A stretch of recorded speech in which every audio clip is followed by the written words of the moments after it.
ఇంట్లో ఉన్న బంగారాన్ని విడిపించి ఆ రోజు ఆన్లైన్ రేటుకే మేము కొంటాం. Sharma gold company. నమస్తే ఉమా గారు. నమస్తే అమ్మా. అమావాస్య డిసెంబర్ 30. ప్రతి ఒక్కరు కూడా అమావాస్య అనగానే పానిక్ సిచ్యుయేషన్కి వెళ్తుంటారు. అంటే ఇది ఒక నెగిటివ్ వైబ్ ఉన్న రోజు అని చెప్తూ ఉంటుంటారు. బట్ ఈ నెగిటివ్ నుంచి పాజిటివ్కి వెళ్ళడానికి ఇది ఒక అద్భుతమైన రోజు అని చాలామంది గ్రహించరు. మన స్పిరిచువల్ వేలో కనుక చూస్తే ఈ మధ్య కాలంలో చాలామంది అష్టమ శని, అర్ధాష్టమ శని అండ్ దాంతోపాటు కొన్ని దోషాల వల్ల ఆర్థిక ఇబ్బందులు చాలా ఎక్కువగా చూస్తున్న వాళ్ళు ఉన్నారు. సో వాళ్ళకి కనుక మీరు ఎలాగో లక్ష్మీ గణపతి పూజ, అష్టలక్ష్మి హోమం నిర్వహించబోతున్నారు కాబట్టి ఈ రోజున రాసులు వారు ఎవరైతే ఉంటుంటారో ఎటువంటి ఫలితాలు ఉండే అవకాశం ఉంటుంది అంటారు దీనిలో కనుక పాల్గొంటే? మనం అమావాస్య విషయం మాట్లాడుతున్నాం కాబట్టి రాబోయేటువంటి డిసెంబర్ 30వ తారీఖు అమావాస్య మూలా నక్షత్రము అయింది. మూలా నక్షత్రము అంటే సరస్వతీదేవి యొక్క నక్షత్రం అండి. అంటే లక్ష్మీ సరస్వతి యొక్క అనుగ్రహం కలిగేటువంటి రోజు. అమావాస్య అంటే చాలామంది ఇదొక మంచి రోజు కాదు, చెడ్డ తిథి, మనం దీని జోలికి వెళ్ళకూడదు అనుకుంటారు. కానీ జ్యోతిష శాస్త్రంలో ఒక మాట ఉంటుంది, పర్ఫెక్ట్ ముహూర్తం అనేది బ్రహ్మగారు కూడా పెట్టలేరు అని. అంటే దాని అర్థం ఏంటంటే ప్రతిరోజు పౌర్ణమి నాడు కూడా దుర్ముహూర్తం ఉంటుంది, అమావాస్య నాడు కూడా అమృత గడియలు ఉంటాయి. ప్రతి తిథి రోజు రెండు ఉంటాయి. అయితే ఇంకపోతే అమావాస్య నాడు అర్ధరాత్రి పూట ఈ లక్ష్మీ హవనము, లక్ష్మీ పూజ ఎందుకు చేయమని చెప్తారంటే, అమావాస్య అర్ధరాత్రి పూట లక్ష్మీ మంత్రం చదివినా, లక్ష్మీదేవి యొక్క ఆరాధన చేసిన, ఆమె కోసం ధ్యానం చేసిన ఆమె వెంటనే వశీకరణం అవుతుంది. అంటే ఆమె తొందరగా సిద్ధిస్తుంది, ప్రసన్నం అవుతుంది అని అర్థం. అయితే రాబోయేటువంటి డిసెంబర్ 30వ తారీఖున మనము మన పీఠం ద్వారా అర్ధరాత్రి లక్ష్మీ గణపతి మరియు అష్టలక్ష్మీ హవనము నిర్వహిస్తున్నాము. అంటే అమ్మవారికి ఇష్టమైనటువంటి నీలపు కలువ పువ్వులు, ఎర్ర తామర పువ్వులతో, వివిధ రకాల తామర పువ్వులు, తెలుపు రకాల పువ్వులతో, బెల్లపు పాయసంతో, అమ్మవారికి ఆవు పాలు, తేనె, అంటే అమ్మవారికి ఇష్టమైనటువంటి అన్ని నైవేద్యంగా పెడుతూ అమ్మవారిని ఎలాగైనా ప్రసన్నం చేసుకునే విధంగా లక్ష్మీదేవిని ఆరాధన చేయడం వల్ల ఏమేమి వస్తాయి అనేటువంటి క్వశ్చన్ చాలామందికి వస్తుంది.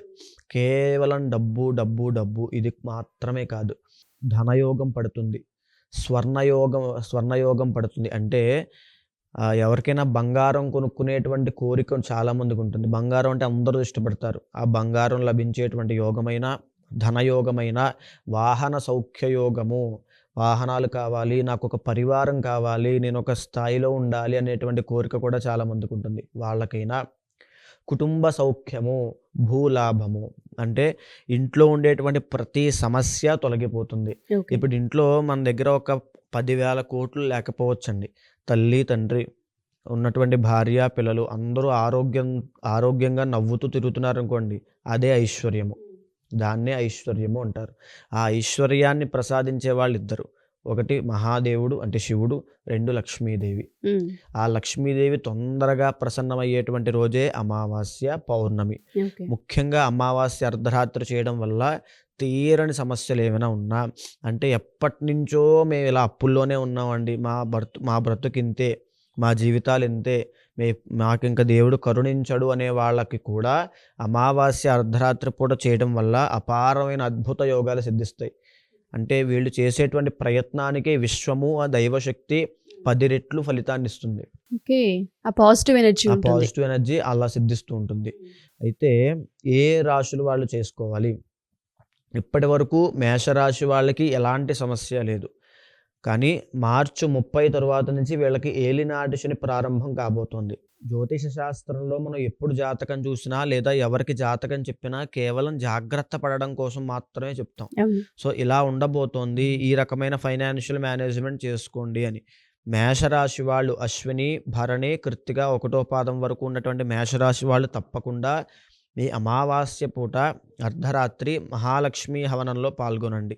ఎందుచేతనంటే రాబోయేటువంటి ఏలినాటి శని మూలాన విపరీతమైన ఖర్చు అవ్వడము, వచ్చేటువంటి అవకాశాలన్నీ కూడా దూరం అవ్వడము, తరువాత చుట్టూ ఉండేటువంటి బంధాలు, అంటే వాళ్ళు ప్రేమించిన వాళ్ళు, చుట్టూ అప్పటి వరకు స్నేహితులుగా సపోర్ట్ ఉన్న వాళ్ళు కూడా ఒక్కొక్కరిగా విభజించి వెళ్ళిపోవడము, ఆ రకంగా వాళ్ళ పరిస్థితి ఏకాకిగా అయిపోతుంది. ఇక్కడ అమావాస్య నాడు పాల్గొన్న తర్వాత ప్రతి ఒక్కరికి కూడా ఒక లక్ష్మీ మంత్రాన్ని ఉపదేశం ఇవ్వడం జరుగుతుంది, ఒక లక్ష్మీ మంత్రాన్ని ఇవ్వడం జరుగుతుంది. ఆ లక్ష్మీ మంత్రాన్ని ఎలా చదవాలి అనే విషయం కూడా చెప్తారు. ఉదయము, మధ్యాహ్నము, సాయంత్రము బ్రహ్మ ముహూర్తంలో లేచి ఒక మాల జపం చేయాలి. మధ్యాహ్నం ఒక మాల జపం చేయాలి. సాయంత్రం వేళ ఒక మాల జపం చేయాలి. ఎప్పుడైతే ఈ అమావాస్య నాడు రాబోయే డిసెంబర్ 30వ తారీఖు అమావాస్య మూలా నక్షత్రం నాడు ప్రారంభించి వాళ్ళు అలా జపం కొనసాగిస్తూ ఉంటారో ఏలినాటి శని వచ్చేసరికి వాళ్ళ యొక్క మంత్రము సిద్ధిస్తుంది. ప్రతి అమావాస్యలో పాల్గొనడం వల్ల అప్పటి నుంచి ఏలినాటి శని ప్రారంభమైన తరువాత కూడా వాళ్ళకి ఎలాంటి దోషము పట్టదు. వాళ్ళని ఒక రక్షా కవచంలాగా కాపాడుతుంది. అంత పవర్ ఉంటూ ఉంటుంది. సో ఆ రకంగా రాబోయేటువంటి డిసెంబర్ 30వ తారీఖు ఈ యొక్క సోమవారము మూలా నక్షత్రము అమావాస్య దగ్గర నుంచి ప్రతి ఒక్కరూ లక్ష్మీ గణపతి మరియు అష్టలక్ష్మి హవనంలో పాల్గొనండి. తప్పకుండా లక్ష్మీ మంత్రాన్ని పారాయణ చేయండి, జపం చేయండి. అనేక అద్భుత యోగాలు మేషరాశి వాళ్ళకి సిద్ధిస్తాయి. ఇకపోతే వృషభ రాశి. వృషభ రాశి వాళ్ళకి దాదాపుగా 2 సంవత్సరాల దగ్గర నుంచే కంటక శని నడుస్తోంది. అయితే వీళ్ళకి ఇప్పుడు మార్చి 30 దగ్గర నుంచి రాబోతోంది. అద్భుతమైనటువంటి యోగం పట్టబోతోంది. కంటక శని దోషం వదలబోతోంది. అద్భుతమైన వృత్తిపరంగా, వ్యాపారపరంగా ప్రతి దాంట్లోనూ ఒక రాణింపు, అభివృద్ధి అనేది చూడబోతున్నారు. ఇప్పుడు ఎప్పటి నుంచో వీళ్ళ యొక్క బాధలు పడుతున్నారు కాబట్టి ఈ లక్ష్మీదేవిని ఆరాధన చేయడం వల్ల పట్టబోయేటువంటి అదృష్టం ఇంకా రెట్టింపు అవుతుంది. ఓకే. అంటే పట్టబోయేటువంటి అదృష్టాన్ని ఇంకా చేజెక్కించుకునేటువంటి మనస్తత్వము, ఆ స్ట్రాంగ్ విల్ పవర్ ఎన్ని రకాలుగా సంపాదించాలో అన్ని రకాలుగా సంపాదించే శక్తి సామర్థ్యాలు లక్ష్మీదేవి యొక్క వల్ల సమకూరుతాయి. డబ్బు ఉంటే మాత్రమే కాదండి, మనశ్శాంతి, ప్రశాంతత. అంటే ఎప్పుడైతే మనకి రవి యొక్క కారకత్వం చూసామనుకోండి, విపరీతమైన పని ఒత్తిడి పెరుగుతుంది. తినడానికి కూడా ఖాళీ లేనంత పని ఉంటుంది రవి యొక్క కారకత్వంలో. అలాగా రాబోయేటువంటి రోజుల్లో వృషభ రాశి వాళ్ళకి పని పెరిగి తినడానికి కూడా ఖాళీ లేనంత స్ట్రెస్ పెరిగిపోతుంది. ఆ రకంగా ధనం ఉంటే సరిపోదు కదండి, మానసిక ప్రశాంతత, కుటుంబ సౌఖ్యం అన్నీ ఉండాలి. ఆ రకంగా ఇప్పటి నుంచి ఈ యొక్క లక్ష్మీ మంత్రాన్ని పారాయణ చేయడము, లక్ష్మీ హవనంలో పాల్గొనడము, ఆ యొక్క దర్శనం చేసుకున్నంత మాత్రం చేత ఎన్నో రకాల దుఃఖాలు దగ్ధం అయిపోతాయి. ఓకే. ఆ రకంగా వృషభ రాశి వాళ్ళు కృత్తిక, ఈ యొక్క రోహిణి, మృగశిర నక్షత్రం వాళ్ళు తప్పకుండా డిసెంబర్ 30వ తారీఖు జరిగేటువంటి లక్ష్మీ గణపతి అష్టలక్ష్మీ హవనంలో పాల్గొనండి. ఇకపోతే మిథున రాశి. మిథున రాశికి మనం రాశి పరంగా చెప్పాము. ఎందుకు ఇప్పుడు ఈ యొక్క లక్ష్మీ గణపతి వీటిలో పాల్గొనాలో ఒక్కొక్క రాశి గురించి నేను చెప్తున్నాను. ఈ మిథున రాశి వాళ్ళ గురించి మనం ఆల్రెడీ మాట్లాడుకున్నాము. మొన్న జరిగినటువంటి సంవత్సరం అయినా రాబోయేటువంటి సంవత్సరం అయినా మిశ్రమ ఫలితంగా ఉంటుంది. వీళ్ళకి పెద్ద మార్పులేమీ కనబడవు. అలాంటి మార్పులు కనబడని వాళ్ళకి కూడా, అపమృత్యు దోషం ఉన్న వాళ్ళకి కూడా లక్ష్మీదేవి 8 రకాలైనటువంటి ఐశ్వర్యాలను ఇస్తుందండి. ఆయుష్ని ఇస్తుంది, ఆరోగ్యాన్ని ఇస్తుంది, తేజస్సుని ఇస్తుంది, సౌఖ్యాన్ని ఇస్తుంది, ధనాన్ని ఇస్తుంది. ఇలా 8 రకాలుగా ఇస్తుంది. దాంట్లో ఆయుష్ కూడా ఉంటుంది. ఎప్పుడైతే లక్ష్మీదేవిని మనం అమావాస్య నాడు ఆరాధన చేస్తామో తప్పకుండా ఆయుష్ అనేది పెరుగుతుంది. ఎవరికైనా అపమృత్యు దోషాలున్నా, లేకపోతే ఆరోగ్య సమస్యలున్నా, రాబోయేటువంటి సంవత్సరంలో మాకు ఇంకే మార్పులు లేనటువంటి వాళ్ళు కూడా చూడండి, ఒక్క విషయం చెప్తాను. ఏ మనిషి అయితే మంత్రానికి కానీ దైవానికి కానీ సరెండర్ అవుతాడో, అంటే చేతులు జోడించి ఇంక నా శరణం అంటాడో, వాళ్ళకి మొత్తం అంతా కూడా ఆ అమ్మవారే, ఆ మంత్రమే చూసుకుంటుంది. మనం ఒక ఇస్కాన్ టెంపుల్కి వెళ్ళాం అనుకోండి, ఎంతోమంది మనకు అక్కడ వాళ్ళు కనబడతారు. వాళ్ళకి జాతకాలు ఉంటాయి, వాళ్ళకి దోషాలు ఉంటాయి, కానీ వాళ్ళు ఎంత ప్రశాంతంగా జీవితం గడుపుతూ ఉంటారు. అవును. ఎందుచేత అంటే వాళ్ళు ఒక మంత్రానికి, ఒక కృష్ణ భగవానుడికి సరెండర్ అయ్యారు కాబట్టి. ఆ రకంగా ఈ రాబోయేటువంటి డిసెంబర్ 30వ తారీఖు దగ్గర నుంచి ఒక మంత్రానికి, అంటే ఒక లక్ష్మీ మంత్రానికి సరెండర్ అవ్వండి. ఆ మంత్రమే మిమ్మల్ని నడిపిస్తుంది. మీ జీవనంలో వచ్చేటువంటి ఇబ్బందుల్ని, బాధల్ని, దుఃఖాల్ని ఆ మంత్రమే హరించేస్తుంది. సర్వ సౌఖ్యాల్ని ప్రసాదిస్తుంది. తరువాత కర్కాటక రాశి. ఇప్పటి వరకు అష్టమ శని అనేటువంటి ఒక దోషంతో బాధపడ్డారు. ప్రస్తుతం కర్కాటక రాశిలో కుజుడు స్తంభించి ఉన్నాడు. అయితే ఈ కర్కాటక రాశి వాళ్ళకి ఇప్పటి వరకు కొంత గాయాలు అవ్వడము, యాక్సిడెంట్లు అవ్వడము, అవ్వకపోతే మార్చి 30 దాకా వచ్చేటువంటి గ్రహగతుల వల్ల, ఈ యొక్క శని ప్రభావం వల్ల తప్పకుండా గాయాలు పాలవ్వడము, శరీర రుగ్మతలు, ఆకస్మిక ధన నష్టాలు ఇవన్నీ చూడబోతున్నారు. అయితే ఇలాంటి ప్రభావం ఉన్నవాళ్ళు కూడా లక్ష్మీదేవి కాపాడుతుంది.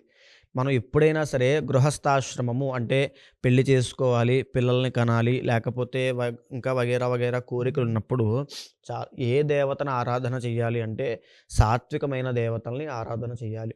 వినాయకుడు, లక్ష్మీదేవి, వెంకటేశ్వర స్వామి ఈ రకంగా ఆరాధన చేయడం వల్ల సర్వ సౌఖ్యాలు, సర్వధనయోగాలు సిద్ధిస్తాయి. ఆ రకంగా కర్కాటక రాశి వాళ్ళకి మార్చి 30 తర్వాత అష్టమ శని దోషం పోబోతోంది. ఆ పోయేటువంటి అష్టమ శని దోషం పోయిన తర్వాత సర్వ సౌఖ్యాలు ఉండడానికి లక్ష్మీదేవి ఆరాధన చేయండి. ఓకే. లక్ష్మీదేవి ఆరాధనలో పెద్ద కష్టాలు, పెద్ద నిష్ఠానియమాలు కూడా ఉండవు. సుఖంగా, సంతోషంగా మీ పని మీరు చేసుకుంటూనే ఆ మంత్రజపాన్ని చక్కగా చదువుకోవచ్చు. ఆ చదవడం వల్ల వచ్చేటువంటి ఆనందాన్ని, ఆ అనుభూతిని మీరు చాలా శీఘ్రంగా ఒక 4, 5 రోజుల్లోనే తెలుసుకుంటారు.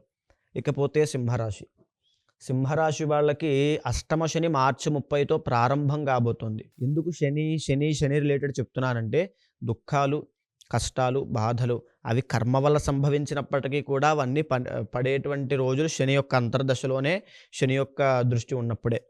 అయితే సింహరాశి వాళ్ళకి అష్టమ శని ప్రారంభమైన తర్వాత సింహరాశి వాళ్ళు రాబోయే 2025 విశ్వావసునామ సంవత్సరంలో ఒక టాప్ పొజిషన్కి వెళ్తారు.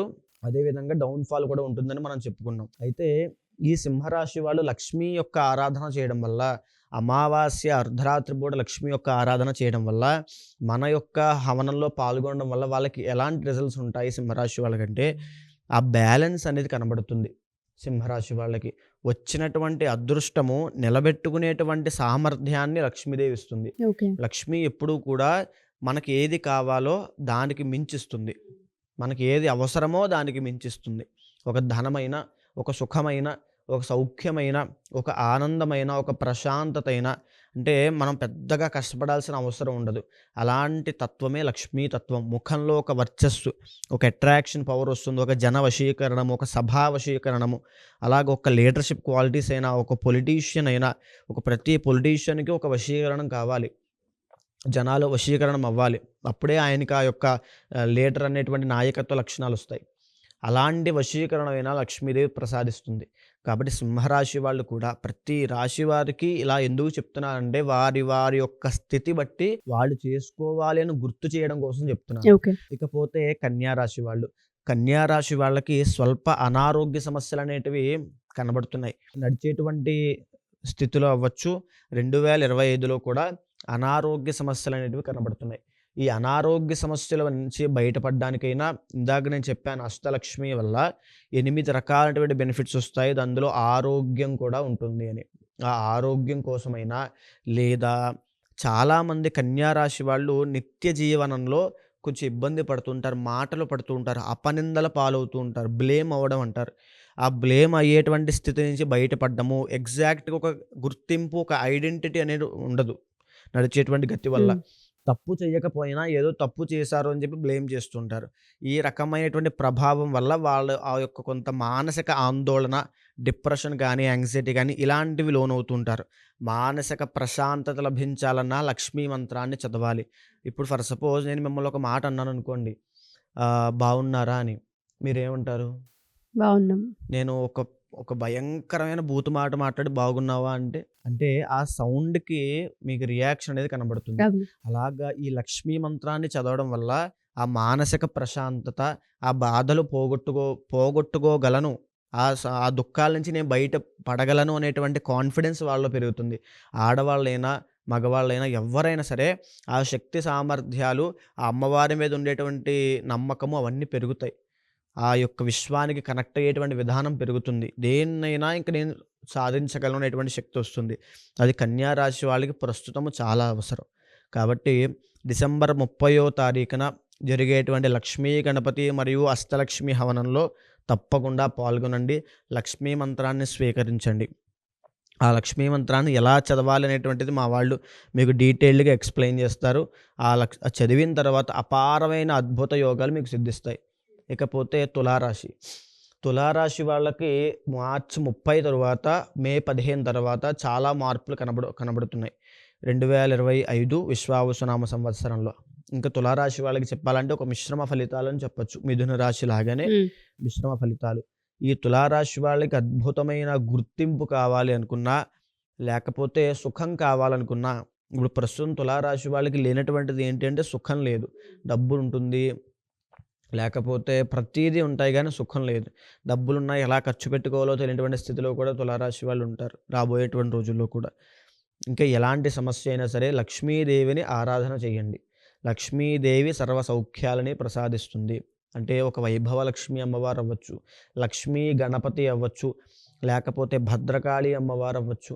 ఎవరైనా సరే ఆ పూజ చేయడం వల్ల మీలో ఒక తెలియని మార్పులు అనేవి సంభవిస్తాయి. మీ పరిస్థితుల్లో తెలియని మార్పులు సంభవిస్తాయి. ఆకస్మికంగా ఎన్నో యోగాలు సిద్ధిస్తాయి. ఆ రకంగా డిసెంబర్ 30వ తారీఖున జరిగేటువంటి డిసెంబర్ 30వ తారీఖున ఎందుకు ప్రారంభం చేస్తున్నామంటే డిసెంబర్ 30వ తారీఖు అమావాస్య, మూలా నక్షత్రము చాలా శక్తివంతమైంది, సర్వ సౌఖ్యవంతమైంది. అంటే ఎన్నో సౌఖ్యాలని ఆ రోజు మన లక్ష్మీదేవిని ఆరాధన చేయడం వల్ల ఆమె ప్రసాదిస్తుంది కాబట్టి ఆ రోజున ప్రారంభం చేస్తున్నాము.